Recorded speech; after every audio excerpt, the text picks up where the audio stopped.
বাইরের দিক থেকে দেখলে একরকম, ভিতরে ঢুকে ঢুকে দেখলে আরেক রকম। এনসিপি জোট জামাতে ইসলামের সাথে কথাবার্তা চলতেছে গত 3 দিন ধরে। আজকে বোধহয় তারা একসাথে সবাই মিলে, সবাই মানে আজকে সবাই মিলে সম্ভবত তারা একটা সাংবাদিক সম্মেলনে আত্মপ্রকাশ করবে। কারা? শুধুমাত্র এটা এনসিপি আর জামাত ইসলামী না, এটার মধ্যে থাকবে জামাত ইসলামের সাথে যে আগের 8 দল ছিল, সে 8 দলের সাথে এবার যোগ হবে এনসিপি, সাথে বোধহয় এবি পার্টিও থাকবে। এরকম দু একটা ছোটখাটো দল মিলে বোধহয় সংখ্যা হিসেবে এরা 13 দলীয় কিছু একটা হবে, 13-14 এরকম হতে পারে পত্রিকার হেডলাইন হিসেবে দেখলে। এই জন্য এটা হলো ভিতরের ঘটনা, ভিতরেরটা হলো এটা। কিন্তু উপর দেখলে কেমন লাগবে? এনসিপি ভেঙে গেছে। এনসিপির থেকে সমস্ত নারীরা জামাতের গায়ে গন্ধ আছে, তোরা জামাতের সাথে গেছাস। এই জন্য নাহিদ ইসলামকে ত্যাগ করে সমস্ত নেত্রীরা পদত্যাগ করে চলে গেছে। হাততালি, খুব প্রকৃতিশীল হাততালি একটা। সেটা হচ্ছে বাইরের দিকটা। ভিতরের রাজনীতিটা বা ভিতরের রাজনীতিও ঠিক না। বাংলাদেশের আগামী যে রাজনীতিটা আসতেছে, সবাই বলবে না নমিনেশনের সাবমিশনের ডেট তো আগামীকালের লাস্ট ডেট। আপনি এর ভিতরে কোন রাজনীতি দেখতেছেন? এখন রাজনীতি একটা, ইলেকশন। থেমে খান দৃঢ়চেষ্টা আঘাত। ইলেকশনের সময় কথা সত্য, নমিনেশন জমা দেওয়ার দিন শেষ হয়ে যাবে, এটাও সত্য। কিন্তু এক্সেপশনালি এবার নির্বাচনের মধ্যেই অন্য রাজনৈতিক ইস্যু মাঠ ভারী করতে ক্রমশ আগায় আসতেছে। এটা শুরু হবে আগামী 3 তারিখে। জামাত ইসলাম ঢাকার সোহরাওয়ার্দী সম্ভবত জমায়েত দিয়েছে, একটা প্রতিবাদ জমায়েত। সেখান থেকে শুরু হবে এটা নতুন ডাইমেনশনটা। ওখানকার মূল দাবি হলো হাদি হত্যার বিচার, যেটা এখন শাহবাগে চলতেছে, পাশাপাশি প্যারালালে উঠে আসতেছে। একটু আগে আমি এখানে আসার আগে দেখছিলাম ঢাকা চট্টগ্রাম রোডে নারায়ণগঞ্জ মানে হলো কাঁচপুর ব্রিজের আশেপাশে কোথাও হবে বোধহয়, সেখানে রাস্তা অবরোধ করেছে। তো সাংঘাতিক। ঢাকা চিটাং রোড অবরোধ করা মানে বুঝতেই পারছেন, ইম্পোর্টের কোনো মাল ঢাকায় ঢুকবে না, আনা নেওয়া দুটোই বাধে যাবে।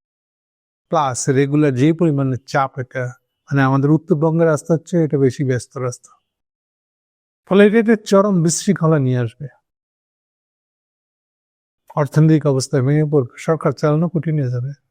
ঢাকার এমনিতেই রাস্তার অবস্থা যেরকম, যে কোনো একটা রাস্তা বন্ধ না, বাকি সব রাস্তা একটার পর একটা বন্ধ হতে থাকে।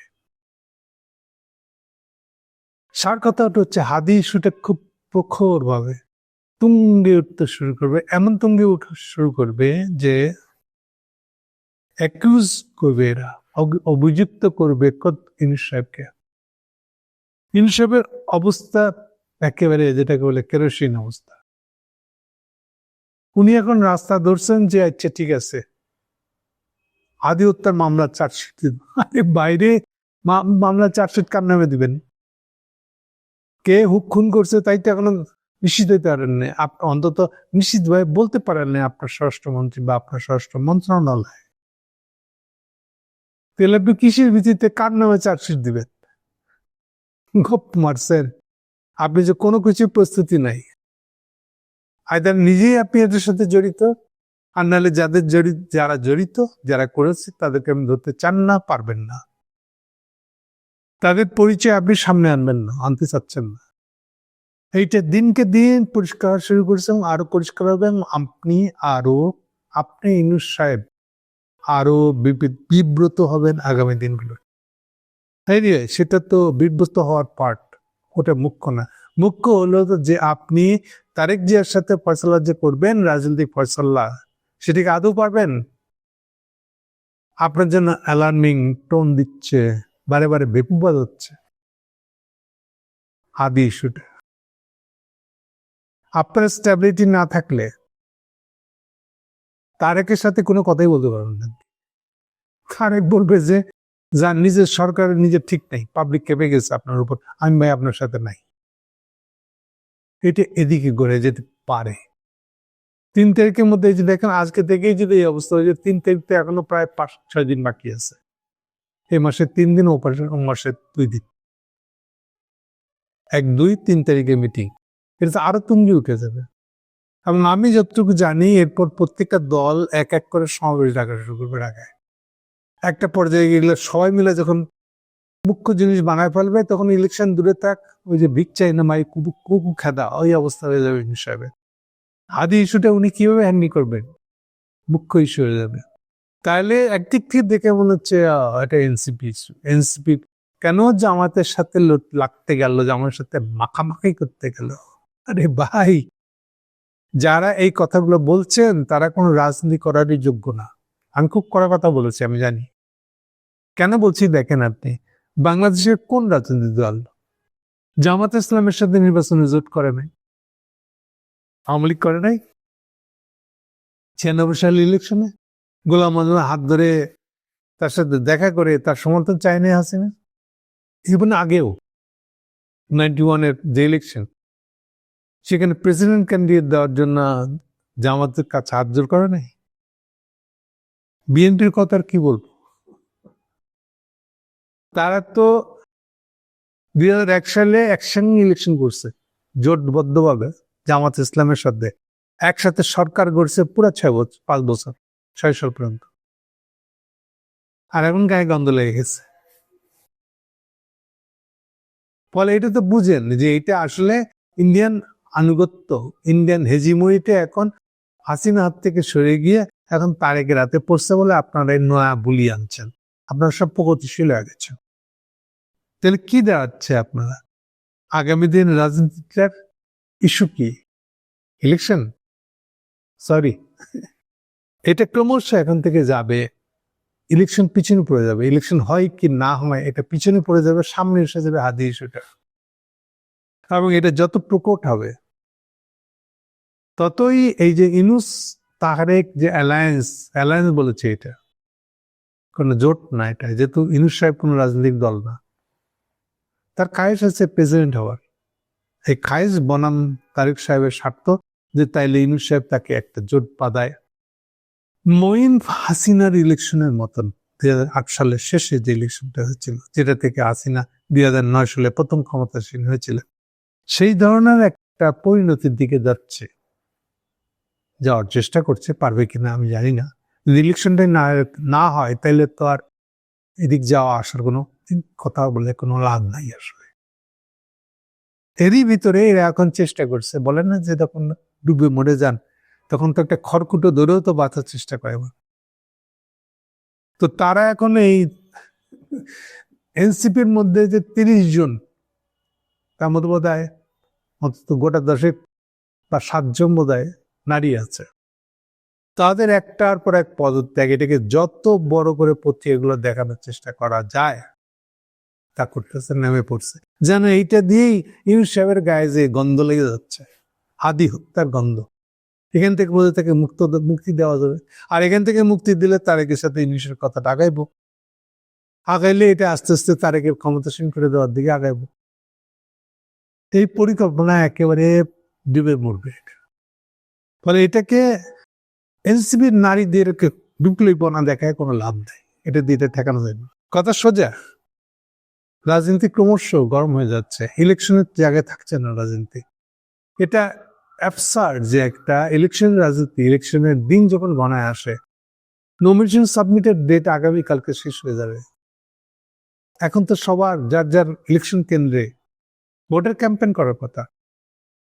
এখন সেটা না করে যদি রাজনীতি কর্মসূচি দিতে হয় দলগুলোকে, এর মানে হলো যে ভোট জমছে না, ভোটের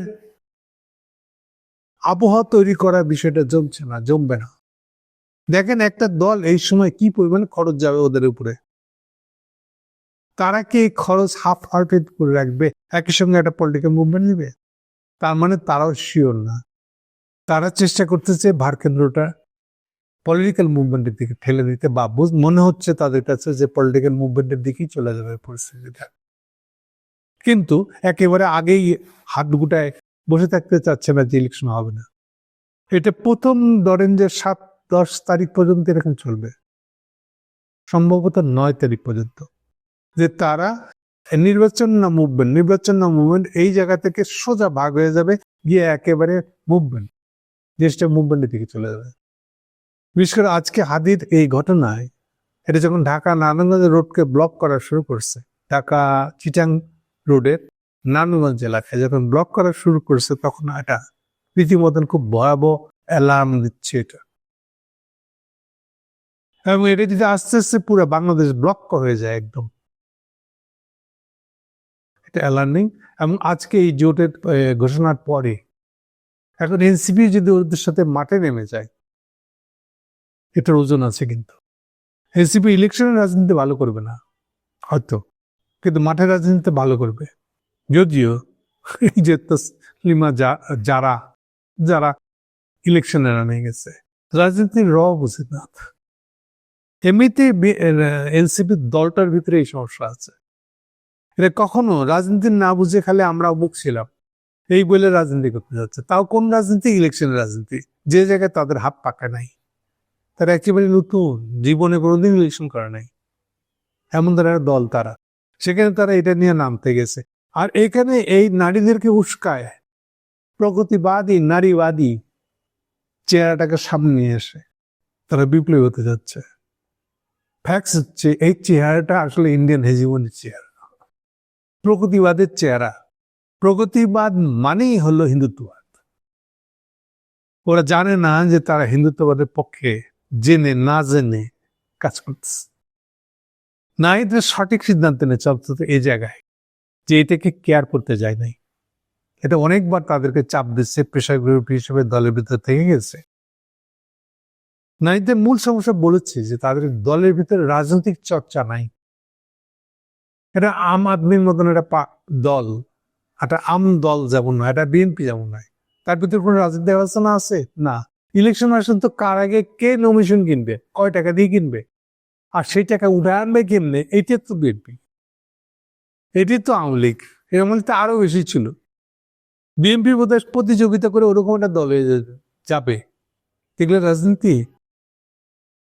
তার সাথে বড় নেতা না রাজনীতি পড়াশোনা করে না, দলের ভিতরে রাজনীতি আছে। এখন এনসিপিও যদি ওদের ভিতরে আর একটা দল হয় ওদেরই মতন, চেষ্টা করলে পারবে? হচ্ছে মুখ্য সমস্যা।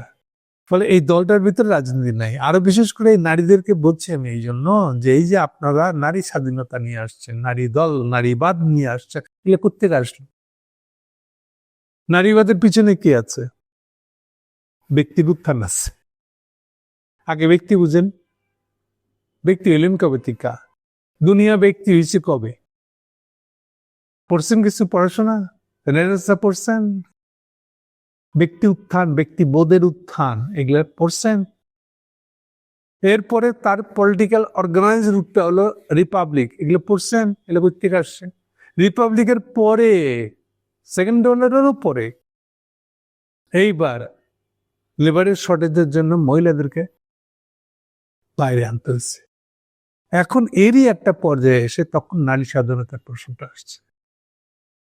আপনি এগুলো কোনো হিস্ট্রি কিচ্ছু পড়বেন না, আপনি স্টেটটাকে ঝাঁপাই পড়ে বললেন আমি নারী স্বাধীনতা করতে হবে, আপনি খুব প্রগতিশীল, আপনি খুব অ্যাডভান্স, কিছুই করতে পারবেন। সো আমার প্রেডিকশন হচ্ছে আপনাদের রাজনৈতিক জীবনের সমাপ্তি হবে এখানে। এই 30 জন যারা গেছেন এদের সবাই, যারাই এনসিপি ছেড়ে বেরিয়ে যাচ্ছেন, এরা যে ইভেন যে গুড পথে হলো, ধীরে সুস্থে হলো, বিএনপিতে ঢুকবেন এর সুযোগই নাই। বিএনপিতে জায়গা নাই তো, এখনকার জায়গা মানে ইলেকশন নমিনেশন, এটা জায়গা নাই। তারপরে ওখান থেকে যাওয়ার সুযোগ নাই। আওয়ামী লীগের না যে ফুস করে ফকুতিবাদ বলে ঢুকে যাবে, কোথাও আর একটা উপায় আছে, হয়তো সিবিবি টিভিতে ইত্যাদি, তো ওরাও তো নিবে না আপনাকে। সো এই কারণে আপনাদের রাজনৈতিক জীবনের ফুলস্টপ হতে পারে আজকের এই ঘটনা। আপনাদের দিন শেষ, আর ভেবে দেখার আপনার সুযোগ নেই। আসলে কি হারালেন এটা বুঝবেন তখন। ইলেকশনে চলে গেছেন, ইলেকশনটা কি জিনিস এখনো বোঝেন না আপনি। 37 লাখ টাকা জোগাড় করলেই ইলেকশন হওয়া যায়? ওই যে দেখেন সজীব ভুইয়া কি বলতেছে, ইলেকশনে কয় টাকা লাগে বলছে, আর মাহফুজ এই যে বলছে মওদুদ দিবা। এখন তো মাহফুজের কমিশন দিবে না, মাহফুজের সঙ্গে জোট করবে না, জামাত ইসলাম বলে দিচ্ছে। হয়েছে এখন বুঝিয়া করিও কাজ, ডাইনে বায়ে ল্যাংম্যানেন না, ডাইন যেখানে সেখানে, আগে রাজনীতি বুঝেন। যাই হোক, আজকের দিনটা বাংলাদেশের জন্য খুবই গুরুত্বপূর্ণ। এটা নয়া ডাইরেকশন তৈরি হচ্ছে রাজনীতির ভিতরে, সেই দিক থেকে যদি তাকান তাহলে বুঝতে পারবেন। Thank you.